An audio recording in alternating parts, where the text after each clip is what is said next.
Say it again, hallelujah.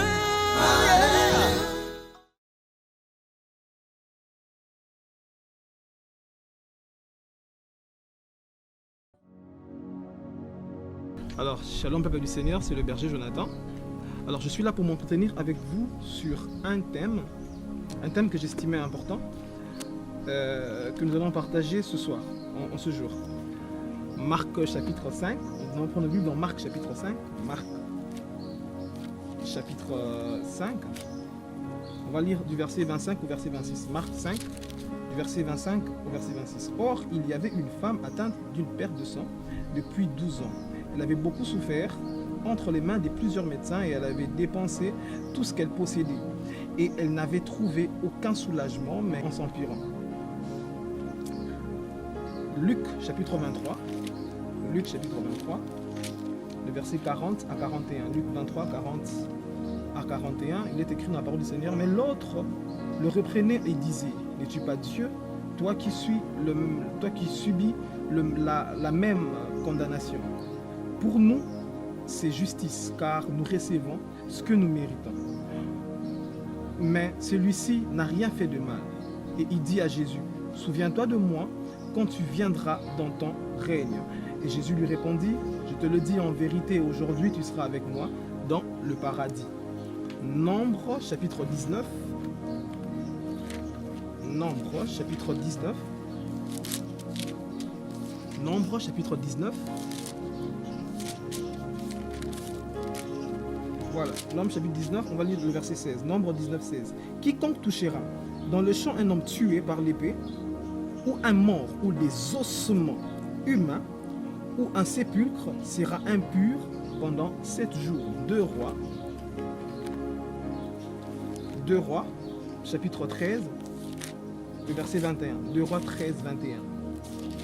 2 Rois 13, 21. Et comme on enterrait un homme, voici on aperçut une des troupes et l'on jeta l'homme dans le sépulcre d'Élysée. L'homme alla toucher les eaux d'Élysée, il reprit vie et s'éleva sur ses pieds. Voilà. Alors je vais m'entretenir avec vous sur un thème, certains miracles, certains états, certains états nous exposent au miracle. Certains états nous exposent au miracle. Il y a des états qui nous exposent au miracle. C'est le thème que je vais m'entretenir avec vous aujourd'hui. Dans Marc chapitre 25, le verset 26, il est question d'une femme.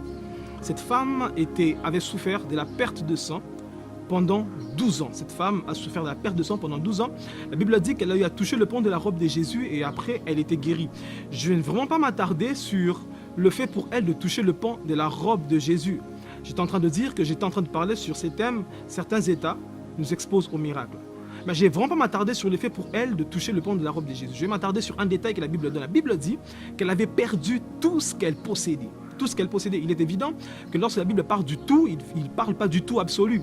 Mais lorsque la Bible dit qu'elle avait perdu tout ce qu'elle possédait, la Bible veut simplement dire qu'elle n'avait plus ce qu'elle devait avoir pour aller consulter un médecin. Qu'elle avait perdu tout ce qu'elle avait.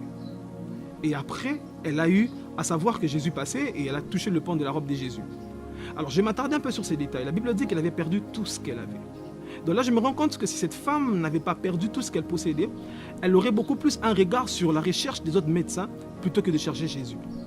Elle n'aurait pas un regard sur Jésus, elle aurait un regard beaucoup plus sur le médecin. Mais son état de manque d'argent lui a exposé au miracle.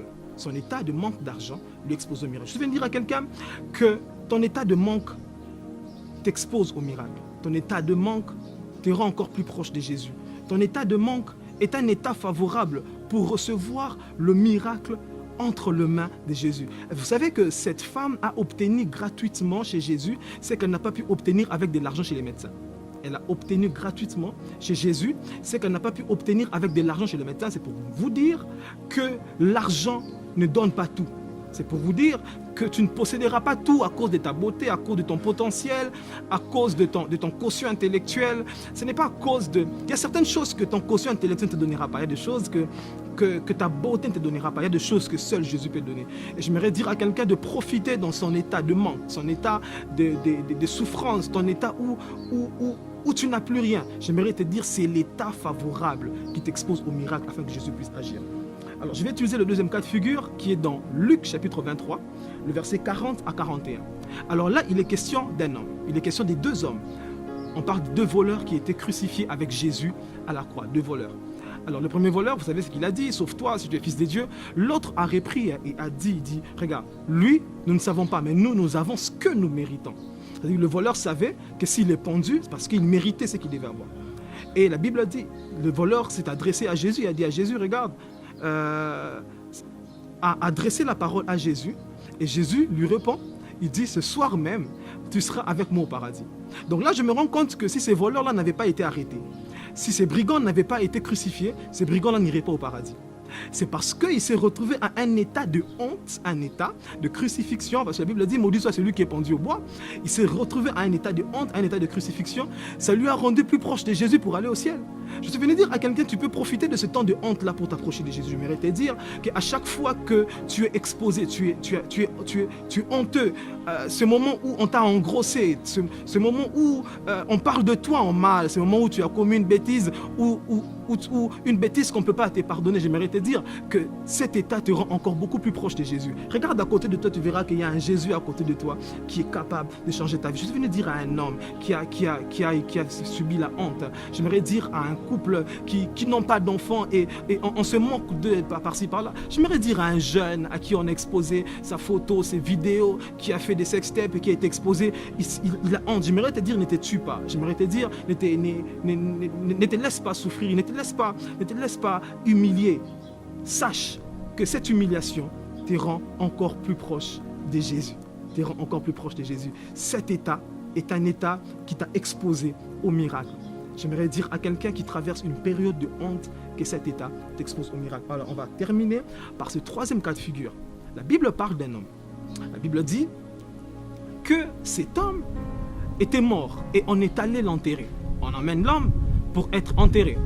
Et lorsque la Bible dit qu'il y a eu invasion et les gens fuyant ont lâché le corps de l'homme et l'homme est tombé dans le sépulcre, n'est-ce pas?